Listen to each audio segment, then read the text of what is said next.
Hi guys, good morning. Nandito na naman ako, ang inyong Crazy. Yan. Samahan niyo ako guys kasi kakagising ko lang yan. So, dumiretso na ako magsaing. Yan. Naghanda po talaga ako tuwing umaga. Aga po talaga ako nagigising kasi nagsasaing po ako.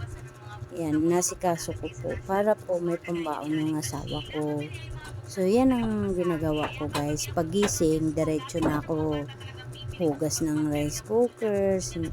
Tapos, hinuhugasan ko yan kasi nilalagyan ko yan ng bigas. Tapos, yun, hinuhugasan ko. Nagsasaing po ako tuwing umaga guys. So, samahan niyo ko ng maaga. Yan. Yun pang ginagawa ko. Yan guys.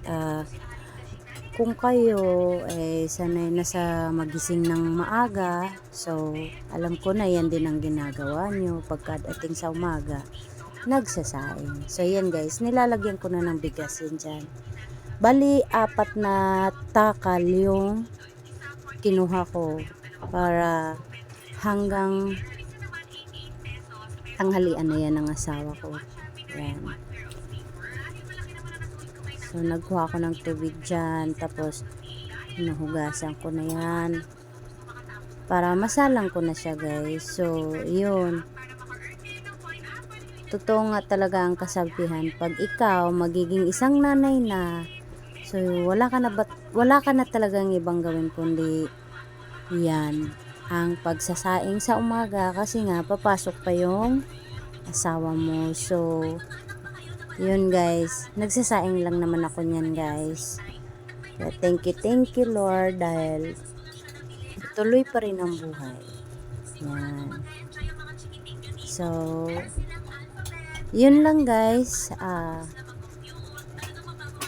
Nagsasaing lang ako sa umaga. Tapos, nagsalang ako ng tubig init. Yun lang ang ginagawa ko tuwing umaga. Yan. Thank you guys at salamat sa kakapanood nyo sa video ko. Maraming salamat. Yan. Nagtakal na ako ng tubig dyan guys. Bigas man or tubig, tinatakal ko talaga. Tinatansya ko kung gaano siya kadami. Kasi hindi ako marunong sa kamay-kamay, sukat lang. Kasi nagiging lugaw. So, yan guys. Isasalang ko na yan. Pinupunasan ko lang na siya.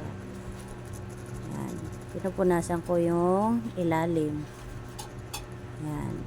Tapos, yun.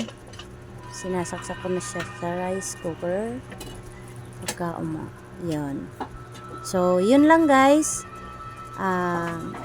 Maraming salamat sa inyong pagpapanood. Thank you. Yun lang. Bye-bye.